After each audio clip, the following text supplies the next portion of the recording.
이직을 한 두세 번 정도는 해야 되거든.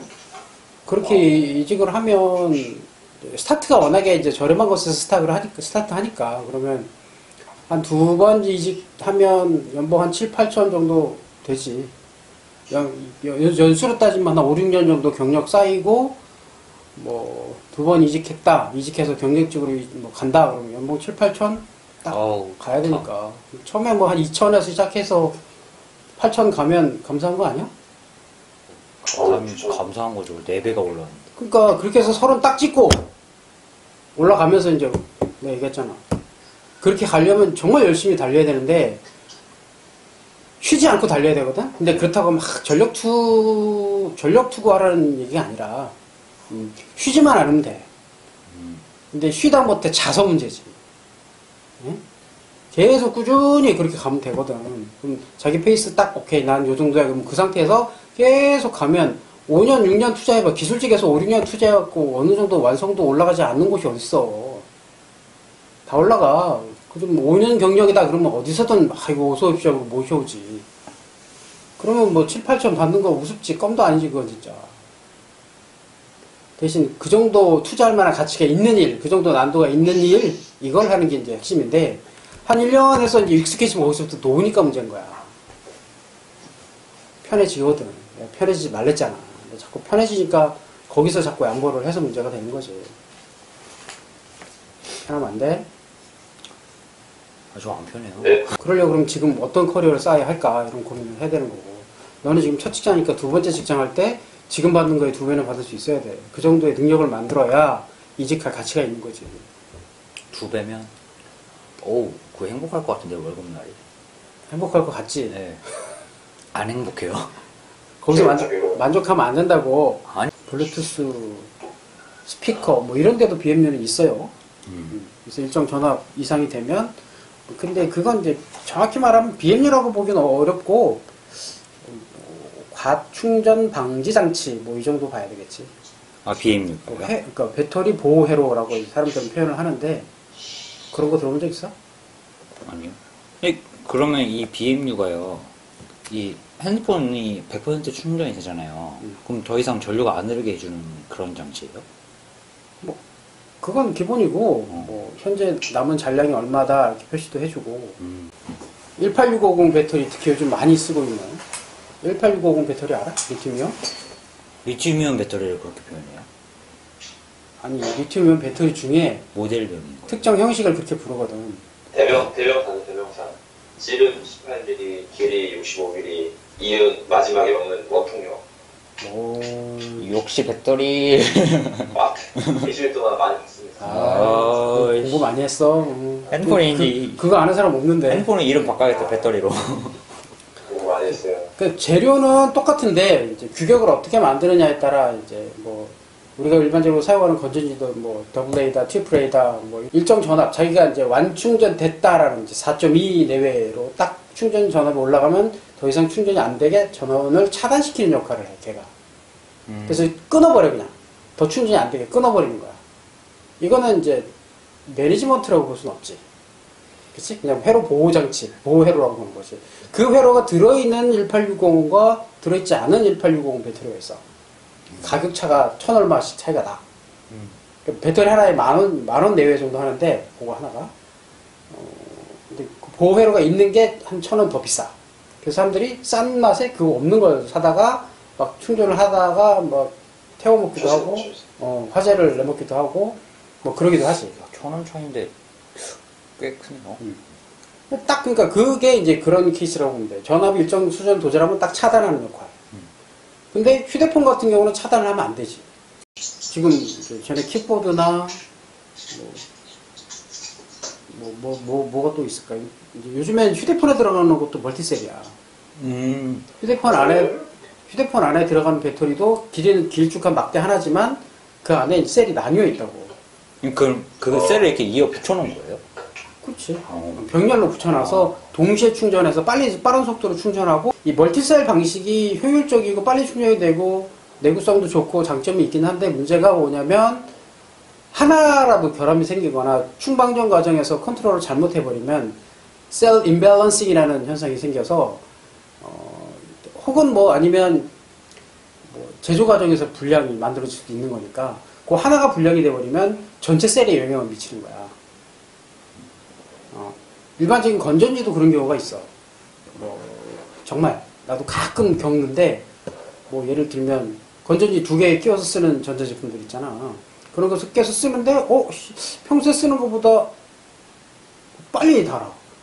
벌써 배터리가 다 됐대. 그래서 뽑아서 체크를 해보면 배터리 하나는 정상인데 하나가 이상이 있는. 분명히 동시에 끼워서 사용하던 건데 하나가 이상이 생겨서 배터리 전체 전압이 떨어져서 못 쓰게 되는 이런 상황이 정말 가끔 벌어져요. 최근에 내가 한번 겪었어. 셀 밸런싱이라는 건 그 임밸런싱을 밸런싱으로 만들어주는 작업을 말해. 그러니까 이게 아무래도 멀티셀을 만들다 보니까 어떤 부분을 어떻게 쓰느냐에 따라 셀의 밸런스가 깨지는 상황이 가끔 벌어져. 그래서 주기적으로 전체를 평준화시켜주는 과정이라고 할까?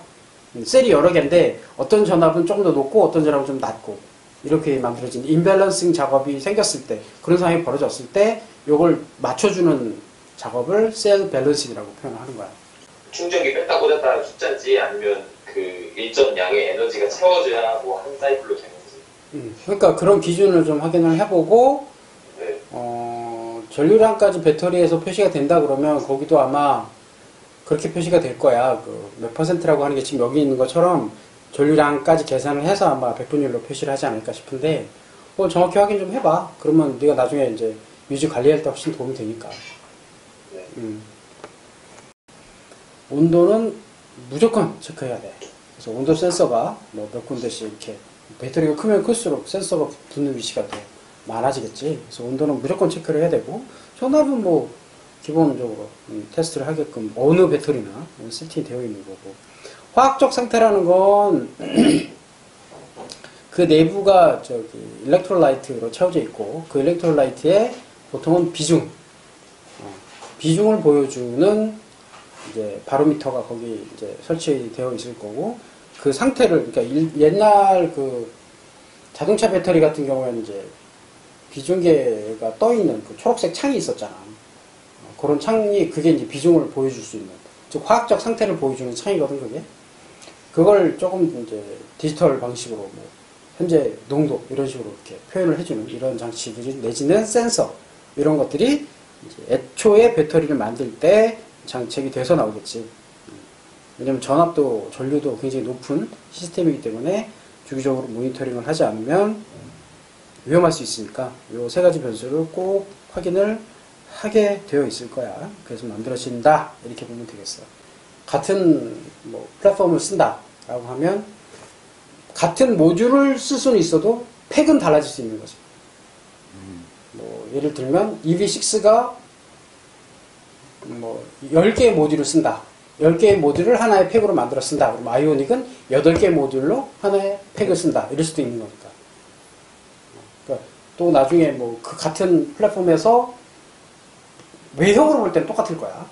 근데 안에 이제 팩이 몇 개 들어가느냐가 팩의 크기가 달라지는 거고 SUV를 만든다 그러면 이제 좀 더 큰 팩을 만들어야 되니까 여기도 말하면 모듈의 개수가 뭐 더 들어가서 더 큰 패키지가 만들어질 거고 뭐 일반 스포츠카다 그러면 좀 더 작게 그래서 뭐 이걸 이제 어떻게 용어를 부르느냐에 따라 배터리 안에 넣을 수도 있고 시스템 안에 넣을 수도 있고 그렇지. 근데 이제 그 용량이 커지고 기능이 많아지면 이게 기계 안으로 들어가는 형태로 만들어지고 단순하게 이제 회로를 보호하기 위한 용도 그 정도로 생각한다면 배터리 안에 들어가고 그렇게 들어가는데 이제 네가 말하는 BMS가 이제 어떤 기능이 있는지 파악이 된다면 좀 정확하게 표시가 될 수 있을 텐데 그러니까 니네 배터리에 바로 충전잭을 꼽을 수 있게 설계가 돼 있잖아. 네. 꽂았을 때 일정 전압 이상이 올라가면 이제 차단할 수 있는 정도의 기능. 그러니까 내가 아까 얘기했던 18650 안에 들어가 있는 회로 보호, 뭐 과전압 보호, 뭐 이런 회로도 있잖아. 그런 회로 정도의 수준인 건지 진짜 BMS라고 부르려 그러면 온도나 아까 있던 전압, 전류량 이런 것들을 다 감지해서 컨트롤러랑 통신을 해야 되거든. 그런 것까지 가능한지. 그게 가능하다면 BMS라고 불러도 되는데 그게 아니라 지금 내가 지금 본 바로는 니네 배터리에 충전 단자가 있잖아. 그게 있기 때문에 그 회로를 그 안에다 넣었다고 난 보거든.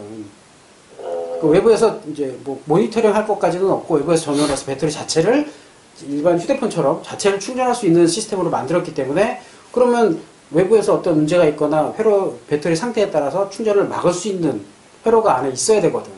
그래서 이제 그 LED 창도 있는 거고 버튼 눌러갖고 이제 현재 상태도 확인할 수 있고 외부 전원이 들어올 때 얼마나 충전이 되는지 여부 이런 것들도 판단이 돼서 차단할 수 있는 기능은 있어야 되니까 그런 기능이 단순히 들어있다라고 난 보는데 만약에 컨트롤러 안에 배터리를 유지 관리할 수 있는 시스템이 별도로 없다면 그걸 그냥 BMS로 부르면 돼. 근데 내가 그냥 생각해도 있을 것 같거든. 컨트롤러 안에. 어떻게 그 업계에서 어떻게 부르든 간에 이건 중요한 게 아니라 그 부품이 해당 부품이 어떤 역할을 하는지를 정확히 알고 있는 게 너희가 중요한 거고 그런 개념으로 올 때 뭐 니네가 자칫 그 부품이 BMS다라고 알아버리면 배터리 관련된 문제가 생기면 다 이것만 가지고 판단을 할 거란 얘기야. 그럼 오류가 날 수 있지. 그러니까 이 시그널이 컨트롤러랑 어떻게 데이터를 주고받는지 이것도 이제 알아야 되는데 상식적으로 볼 때는 그걸 BMS라고 부르기는 좀 무리가 있어. 그냥 회로, 과충전 보호 회로 뭐 이 정도? 특히 이제 전류량 같은 걸 체크하려고 그러면 이게 컨트롤러에서 할 수가 없지. 배터리를 교체해버리면. 중간에 어느 정도 들어가 있는 배터리가 들어왔는지를 알 수가 없는 거야.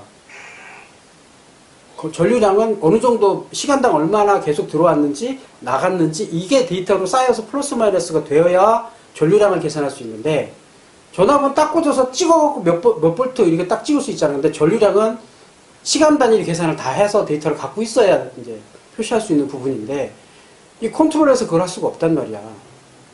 그러니까 이 안에 얘가 그 역할을 하는 거라고 보는 거야. 근데 이거를 배터리 매니지먼트로 봐야 될지 아닐지 이거는 좀 뭐 논란이 있을 수 있긴 한데 일반적인 개념의 배터리 매니징이라고 매니징이라고 하기에는 너무 기능이 좀 협소하고 그런 얘기지 이제 내가 말하고. 얘네는 이제 BMS를 배터리 모니터링 시스템이라고 하진 않겠죠. 그렇지. 매니지먼트가 아니라 모니터링이라고 하면 말은 돼. 그 약자가 뭔지 확인해봐라. 갖고 와서 심지어 그 배터리 하나하나 그 시리얼 넘버에 하나하나마다 노트를 하나씩 만들어갖고 이거를 언제 누가 배터리를 어떻게 충전했고 방전했고 다 수기로 기록을 했어요. 그렇게 해서 이 비행기에서 뗐던 걸 내가 정비해서 이 비행기로 갖다 또 낄 수 있으니까 배터리는 배터리 나름대로 이력부가 또 있었고 항공기는 항공기 이력부가 또 있으니까 이걸 계속 수기로 관리를 했지. 괴롭다. 그럼 그거 찾는데도 시간 되게 걸리지 않아요? 네, 그 예전에 배터리에 수기로 기록했던 것들을 이제는 저기 있는 회로가 저장해서 그렇지. 자동으로 되게 또 좋은 저장 거. 유닛 장치 뭐 이런 것도 있다는 얘기가 되는군요. 그렇지. 당연히 있어야지. 되게 아무도 모르고 교체해버리면 안 되니까. 데이터 다 날아버리거든, 그거. 어려운 일이야. 더군다나 이 전문 서적 같은 경우는 계속 업데이트를 해야 되거든. 야, 내가 얘기했잖아. 저 AMP 교체도 오류 많아. 아 진짜요? 오류가, 어차피 저것도 사람이 쓴 거기 때문에 오류가 없을 수가 없고. 오케이, 봤습니다. 저쪽 성경인 줄 알았는데. 저도. 아, 성경인데, 네. 사람이 썼다 했잖아. 아, 완벽한 책은 아니야. 성경도 오류 엄청 많아. 아, 그것도 사람이 썼지, 맞아. 제가 성경식을 본 적이 없습니다. 근데, 성경도 오류가 많아요. 근데 이제 신뢰할 수 있다라는 뜻은 지속적으로 업데이트가 된다라는 거. 그치? 계속 발행은 계속되고 업데이트 되면서 내용이 계속 한국의 매뉴얼처럼 계속 수정이 된다라는 거. 그래서 신뢰할 수 있다라는 거고. 이건 수정이 안 되잖아. 끝! 한번 나오고 끝! 이 책은 그냥 기준으로 가는 거고, 이걸 공부하면서 다양한 자료를 끄집어 와서 또 이제 공부하고, 데이터를 계속 늘려가야지. 그리고 또 하도 변하잖아. 이거는 이제 플랫폼이 나오기 전에 만들어진 교재거든. 그러니까 플랫폼이 나오고 난 이후에 이제 현대에서 아마 이런 게 나오지 않을까 싶은데. 아, 이런 책을 만든다고. 슬기를 좀 꼬셔볼까? 아, 내부에 그런 책이 있을까? 오. 한번 좀 어? 갖고 오라고 해볼까? 자 한번 줄지 안 줄지 모르겠는데 안 줄 것